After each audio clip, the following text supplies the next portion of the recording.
Bien, buenas tardes, buenos días, perdón, a todo el mundo. Iniciamos la presentación del Observatorio Económico del tercer trimestre del Servicio de Estudios, ECOBA Estudios, del Colegio de Economistas de Valladolid, Palencia y de Zamora. Bien, siempre a final de año hacemos una prospección de lo que puede pasar en el año 2025 y la finalización de este año 2024. Fundamentalmente hay cuatro, digamos, grandes ideas que ha podido ocurrir durante este año y lo que puede ocurrir durante el año 25. La economía va a moderar, perdón, su crecimiento. La economía también se sostiene gracias al gasto público.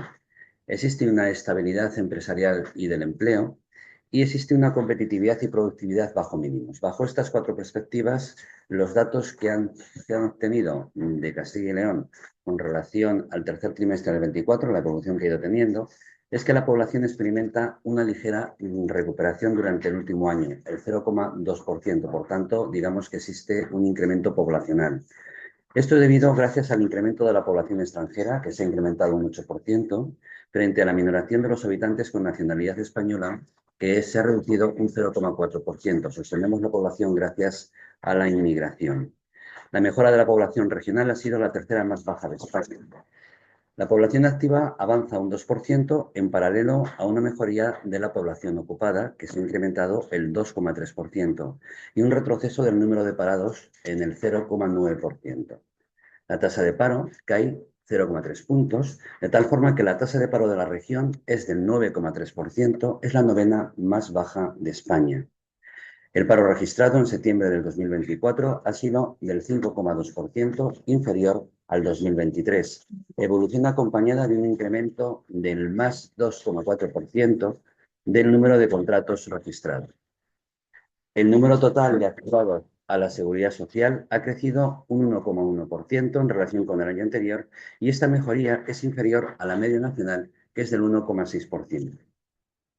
Existe un 19,7% de empresarios que considera que el futuro inmediato de su negocio será favorable en el cuarto trimestre del año 2024, frente a un 17,2% que vaticina un futuro inmediatamente desfavorable. Las hipotecas constituidas en el tercer trimestre del año sobre viviendas urbanas han aumentado un 25,1%, mientras que su importe medio ha crecido un 4,5%. El sector de la construcción empieza a funcionar desde antes de la pandemia, que estaba parado. El sector servicios pierde un 2,1% de los centros de cotización de la Seguridad Social, mientras que a nivel nacional no varían. Los servicios están disminuyendo y el índice de la cifra de negocios es un 3,5% superior a la del tercer trimestre del 2023. De manera particular, en términos reales, la cifra de negocios del comercio minorista crece un 0,4%. En España, el avance se cifra en el 1,7%. Por tanto, existe un incremento, digamos, menor que en el resto de España. El volumen de exportaciones, podríamos decir que es la joya de la corona de Castilla y León. Durante este trimestre ha sido de un 12,1% a mayores, superior al mismo periodo del año anterior, mientras que las importaciones se notan una caída anual del 12,9%. Los ingresos tributarios brutos ascendieron a 342,6 millones de euros. Esta cifra supone un incremento interanual del 10,6%, a nivel nacional ha sido del 13,5%, dado que las devoluciones ascendieron a 139,1 millones y se sitúan en un valor, por tanto, los ingresos totales netos en 203,4 millones de euros. Bien, estos son los datos de la región a tercer trimestre del 2023. Estamos viendo que los datos tienen una evolución relativamente importante. Estamos yendo de una forma cómoda y buena a lo largo de todo el año 2024 y lo que vamos a ver es un poco cómo está la situación socioeconómica, tanto macro como micro, para ver qué perspectivas y qué conclusiones podemos tener para el año 2025. Bien, en relación a Europa, existe una pérdida de la competitividad europea. Es una pérdida, además, muy importante, ¿no? Causas fundamentalmente en las exportaciones. ¿Por qué? Existe un aumento del coste de las importaciones energéticas, existe la inversión de Ucrania y de Rusia en el año 2022, que esto ha incrementado el coste energético, y existe una deslocalización de empresas hacia China, de Alemania y países del este, sobre todo metalúrgica, química y papelera. Existe además una disminución de la producción manufacturera en la Unión Europea y una normalización en el 2023, que los costes energéticos se fueron normalizando después de lo que pasó en la pandemia y en el inicio de la guerra de Ucrania y de Rusia. Lo que sí que es cierto es que en Europa existe un declive de la competitividad económica de Europa frente a China y sobre todo de Estados Unidos, debido a las dependencias existentes en varios ámbitos.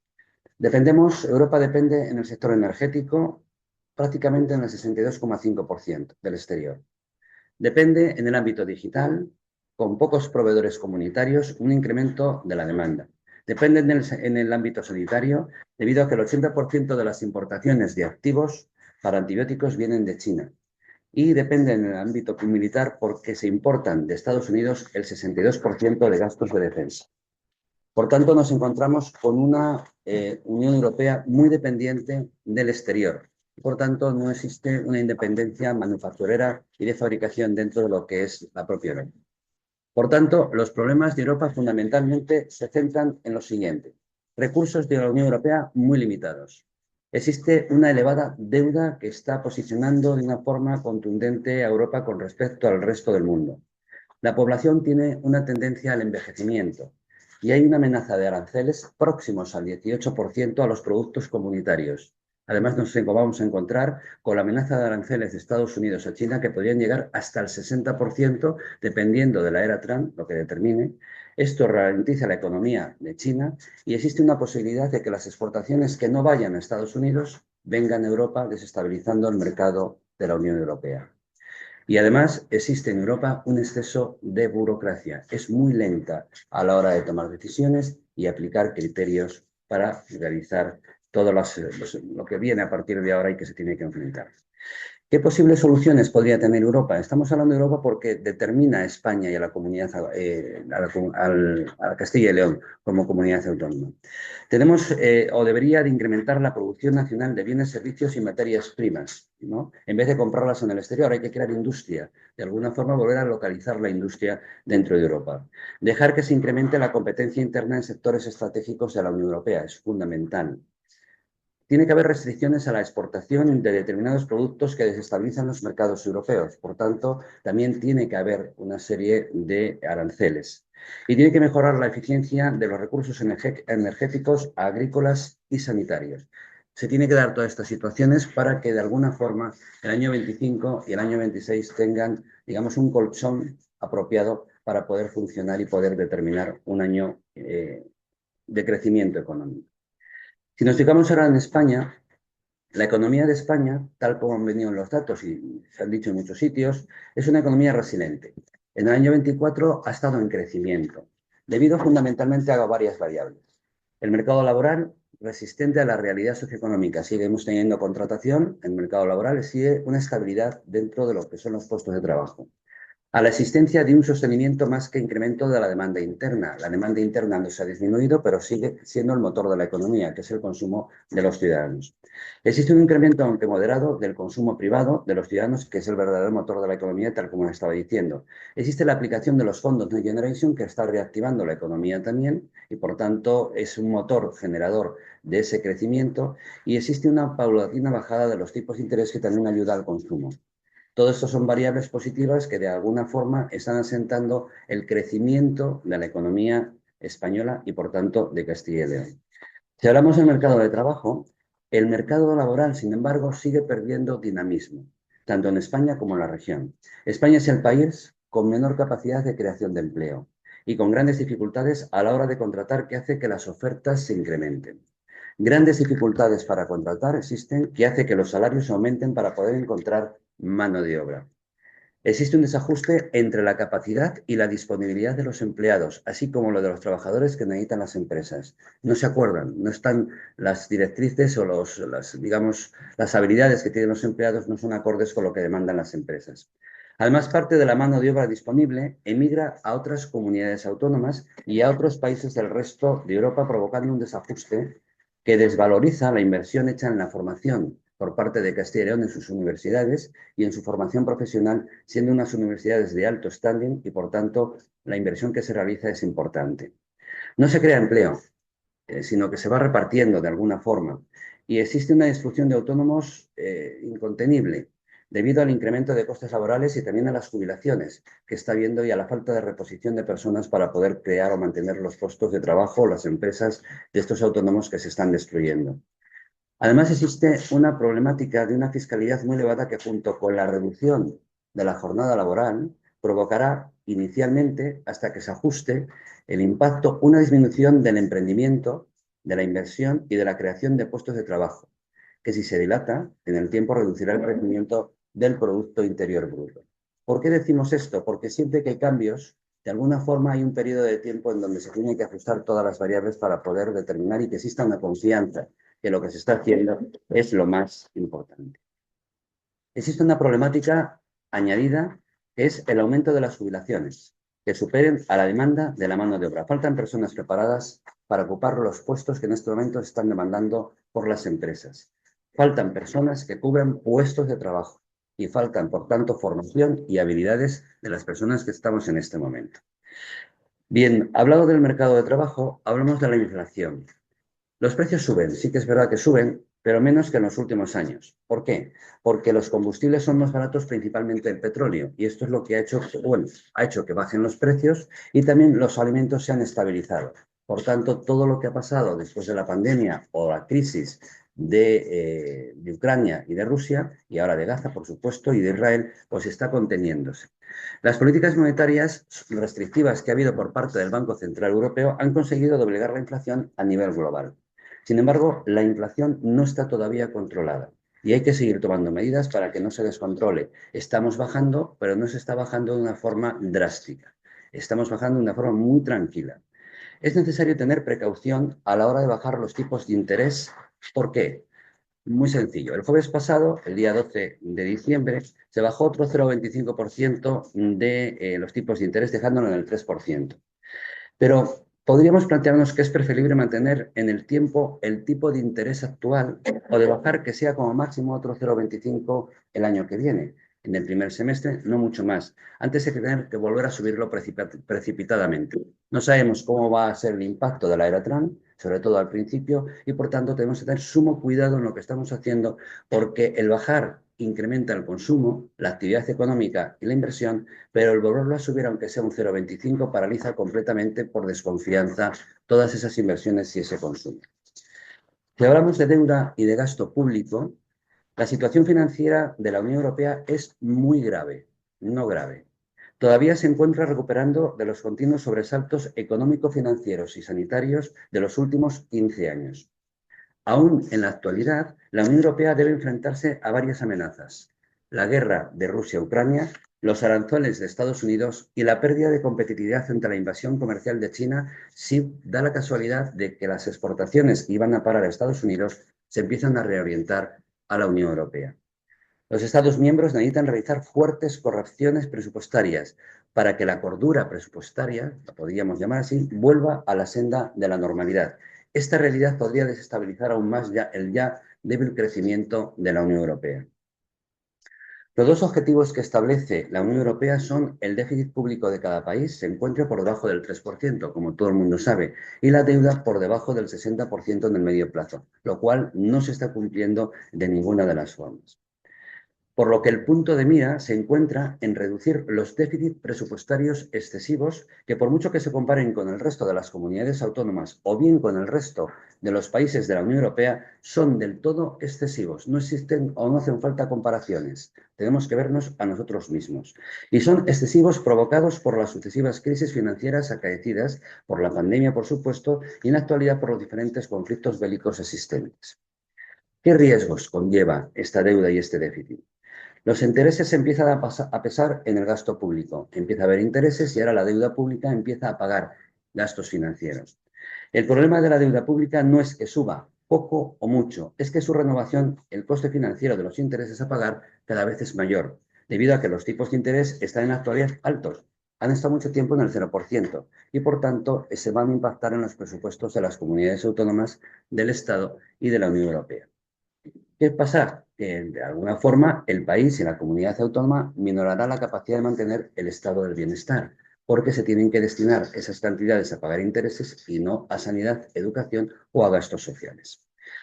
Si hablamos de inversión financiera, la valoración de la inversión extranjera, perdón, de la inversión extranjera, no financiera, la valoración de la inversión extranjera tiene su complejidad, ya que una sola operación de inversión extranjera en la comunidad puede hacer ver que se ha incrementado de una forma desproporcionada, pero es solamente una actividad de una empresa en donde se han invertido mucho dinero, pero no así el número de inversores que haya podido venir a Castilla y León o a España.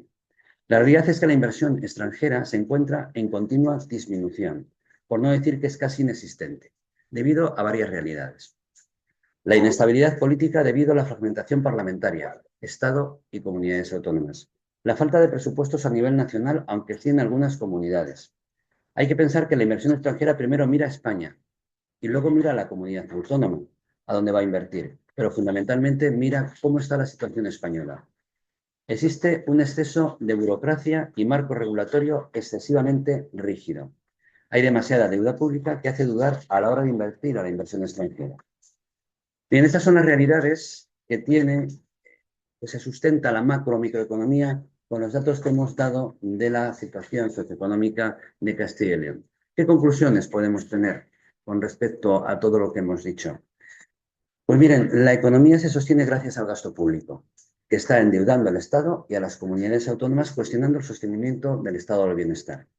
El empleo, hemos dicho, más que crecer, se está repartiendo en una serie de actividades, tanto de servicios como de la construcción industrial.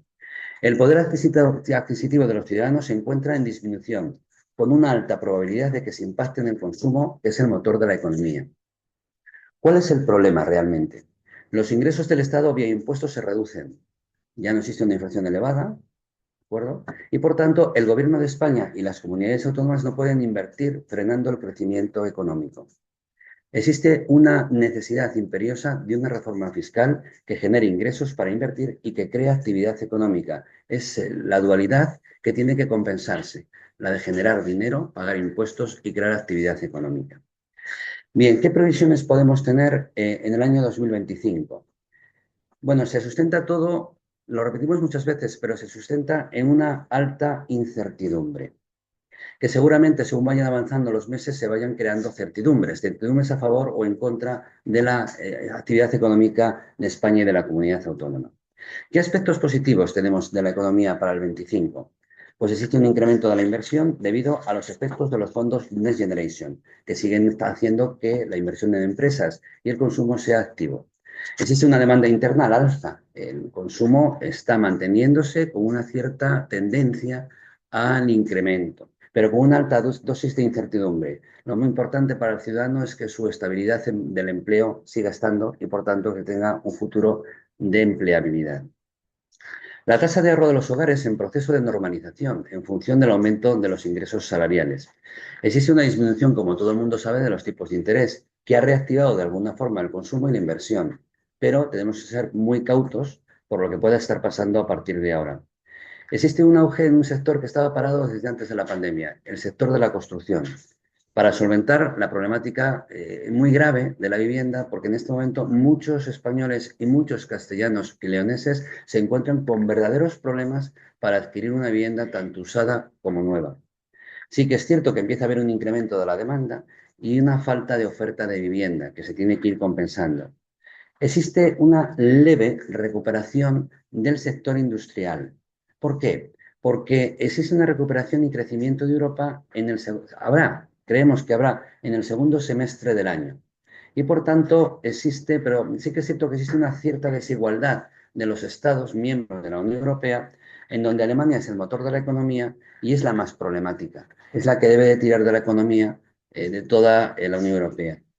Y es la más problemática, decíamos. Existe una cierta estabilidad empresarial y, por tanto, del empleo, que se constatará en el año 2025, fundamentalmente en el segundo semestre, debido a la disminución de los tipos de interés, como hemos dicho, a la disminución de los costes energéticos por la normalización de todas las transacciones energéticas que existen en el mundo, al incremento pausado del consumo privado de los ciudadanos y a un incremento de las exportaciones que de momento siguen en auge, a no ser de que China, volvamos a decir, ponga sus miras en Europa y por tanto tengamos que de alguna forma defendernos con una serie de subidas de aranceles. Perspectivas del año 2025. La situación de la economía mundial, aunque en el momento actual es óptima, está comenzando a entrar en desaceleración. La economía europea le va a costar salir de su estancamiento actual, sobre todo mirando Alemania, es importante. Además, con elecciones ahora, una moción de censura, existe una inestabilidad política muy importante. Pero sí que es cierto que en la segunda semestre del año 25 se prevé que puede haber una estabilización y un incremento paulatino de la actividad económica. Débil, pero sí paulatino. La economía de España y de la región castellano-leonesa moderará su ritmo de crecimiento. Estamos teniendo unos ritmos de crecimiento desproporcionados. No son, digamos, acompasados con el resto de Europa, aunque bienvenidos sean, por supuesto, pero tenemos que tener mucha precaución de lo que nos está ocurriendo. Las inversiones extranjeras, así como el comercio mundial, se encuentra en una posición de cautela y de temor. ¿Por qué? Debido a los conflictos bélicos que existen en la actualidad y a la escalada de la tensión de Oriente Próximo, que puede desembocar en una guerra de todo Oriente Próximo con unas consecuencias que no se pueden determinar. Junto, por supuesto, con algo que tenemos justo a la vuelta de la esquina, en enero, que es la guerra comercial arancelaria entre China y Estados Unidos una vez que se inicie la era Trump. El consumo privado y la inversión empresarial tienen margen para crecer, pero no van a ser determinantes para impulsar la actividad económica. Y la actividad económica en el 2025, por tanto, será muy inestable debido a varias variables. Un crecimiento económico a la baja, altas tasas de endeudamiento, pese a la reducción del subpeso del Producto Interior Bruto, tipos de interés muy elevados, las tensiones geopolíticas en aumento, una ralentización de la inyección o de la implantación de los fondos Next Generation, el envejecimiento de la población, que especialmente es denso e importante en Castilla y León, que van a desestabilizar las partidas presupuestarias de sanidad a nivel regional, Castilla y León, y de pensiones a nivel nacional. Existe un incierto y no medible impacto de las cuentas públicas debido a las ayudas necesarias para mitigar los estragos de la DANA. El dinero que va a ir a la DANA se tiene que retraer, se tiene que quitar de otras partidas presupuestarias que evidentemente iban para inversiones que se tienen que parar o se tienen que redistribuir. Existe una disminución de la demanda interna debido al crecimiento de impuestos y existe una reducción del gasto público al objeto de cumplir con el objetivo, o debería de existir, perdón, una reducción del gasto público de acuerdo con el objetivo de deuda y déficit público previsto por Europa. Miren, el crecimiento del gasto público se sustenta en el incremento del endeudamiento público y esto es muy grave. Esto va a obligar a hacer ajustes en el futuro, de tal forma que lo que ahora aporta al crecimiento de la economía de España y de Castilla y León, en el año 25 siguientes producirá un impacto muy negativo. Si no hay crecimiento económico, tendremos un problema.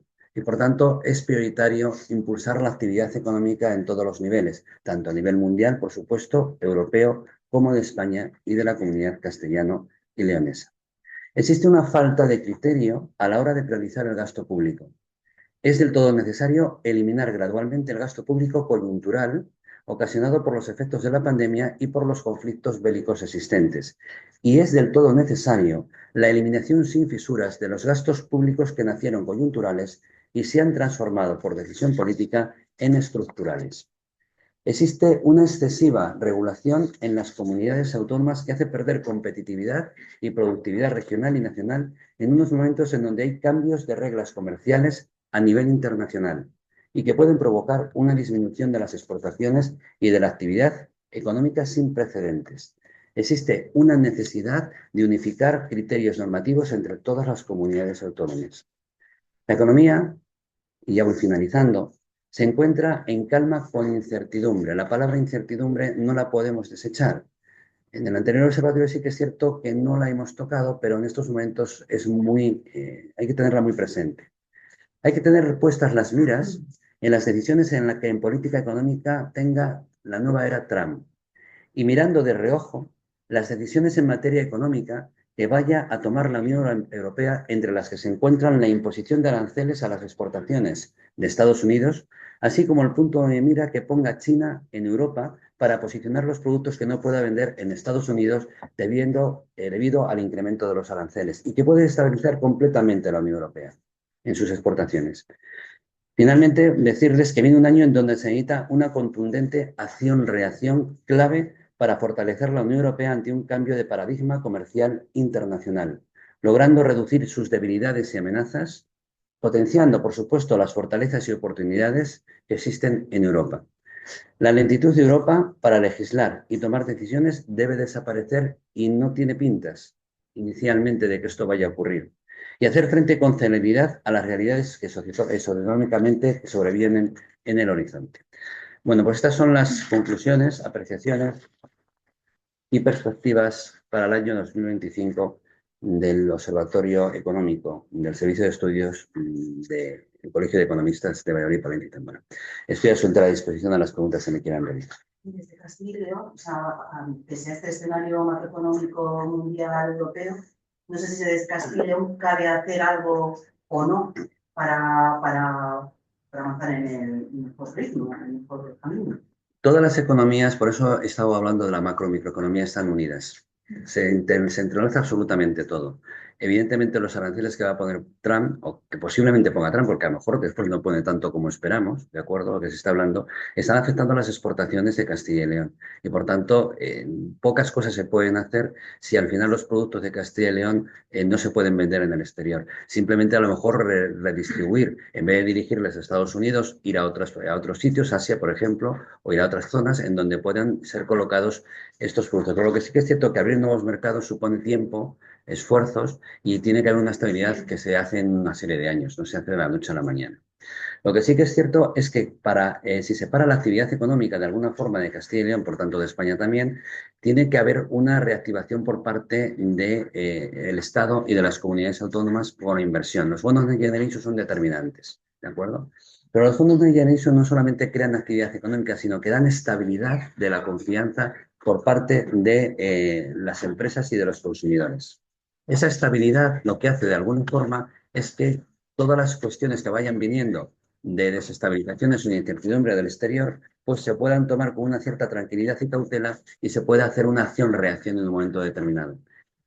Yo no puedo decir que estemos de manos atadas, porque sí que es cierto que cada uno de los gobiernos, tanto autonómicos como nacional y como europeo, tienen herramientas y tienen de alguna forma acciones para poder realizar, pero tiene que ir acompasada en todos los aspectos, ¿de acuerdo? Porque no se puede tomar nada que no haya sido consensuado con la política económica de la Unión Europea, por supuesto, la política monetaria, por supuesto, y después la política de inversiones que se vayan a hacer en el resto de España, en donde el gobierno español es determinante, porque es el que marca las pautas. Yo decía en una parte de mi intervención que la inversión extranjera y lo que viene del exterior, primero mira España, no mira la comunidad autónoma, las comunidades autónomas. Y atendiendo cómo está España, después ya se va sentando donde quiere hacer sus inversiones, que puede ser cualquiera de las comunidades autónomas que hay, bien en el área mediterránea, bien en el área central o en el área atlántica. Por tanto, debemos tener mucha precaución y cautela. ¿Cómo puede influir el hecho de prorrogar, por ejemplo, los presupuestos en el caso de Castilla y León no se han aprobado todavía para el 2025? ¿Cómo puede influir? Pues mire, los presupuestos generales del Estado, los presupuestos de una comunidad autónoma, lo que hacen es destinar dinero a las acciones que se consideran que son necesarias para el año siguiente.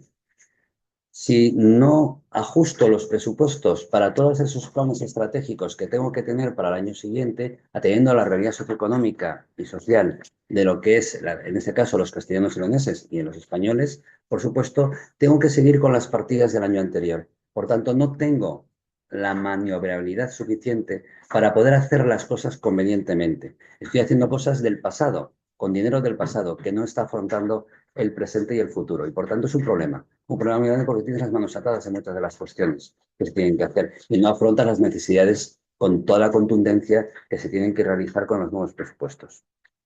Cuando hablamos de reforma fiscal, ¿a qué se refiere? La reforma fiscal tenemos que tener... Es que han hecho dos cosas buenas. Sí. La gente que gasta menos porque tiene muchos impuestos, sí. Es la que tiene una reforma fiscal. Y teniendo en cuenta que las comunidades gobernadas por el PP tienden a bajar impuestos, sí. No sé exactamente... Sí, vamos a ver. La reforma fiscal tenemos, por ejemplo, necesitamos poner más dinero al consumidor. El ciudadano necesita más dinero para poder gastar, pero sobre todo confianza. Si no existe la confianza en las acciones que se están realizando, la confianza me la está dando Europa y me la está dando España y me la está dando las acciones de Castilla y León, ¿de acuerdo? Si no tengo la confianza, por mucho que el consumidor tenga dinero, no gasta. Lo ahorra, pero no gasta. Vale. Para que exista ese consumo, necesitamos que el consumidor, el ciudadano, tenga dinero. Entonces, ¿cómo lo puede tener? ¿Con sueldos o con reducción de impuestos? El gran problema que tenemos por ejemplo, en IRPF es que no se ha deflactado el impuesto de la renta de las personas físicas, no se ha ajustado a la realidad que está viendo en estos momentos. Y el consumidor está solamente recibiendo unos mayores ingresos por los incrementos salariales, no por la reducción de impuestos. No estoy hablando de reducción de impuestos a sociedades anónimas, o sea, de sociedades o de empresas. Estoy hablando de lo que es el motor de la economía. O sea, las empresas, si el consumidor o el ciudadano no compra, no fabrica. Y si no fabrica, no vende. Entonces, ¿usted considera que se desgaste de IRPF? Sí. Totalmente. Totalmente. Eso consistiría en Claro, una de las cuestiones que hay. Y después hay que ajustar lo que son los impuestos a las empresas. Evidentemente tienes que reducir algo los impuestos, por ejemplo, en de las sociedades y en su momento incrementarles a través, cuando empieza la actividad económica a crecer y a estar estable, tienes que ir incrementando. Es decir, cuando la actividad económica no crece, no podemos poner más trabas, porque entonces seguimos sin invertir. No tenemos la suficiente capacidad para invertir. Cuando el consumidor no tiene la suficiente confianza ni el suficiente dinero para consumir, no se reactiva la economía. Pero si yo tengo dinero, deflacto el IRPF y no existe una confianza que me está haciendo la situación sociopolítica de España, en este caso, y de la Unión Europea, el consumidor no consume y por tanto la economía no funciona. Está todo interrelacionado. Cuando presentaron la contabilidad regional del tercer trimestre, dijeron que la construcción no había tirado y que el sector industrial iba muy bien. Es el contrario, ¿verdad? Sí, está bajando, está empezando a disminuir. Siempre a final de año el sector industrial se está incrementando, pero no está incrementándose en la misma medida que fue en el segundo trimestre del año. ¿De acuerdo? El tercer trimestre, en Navidad.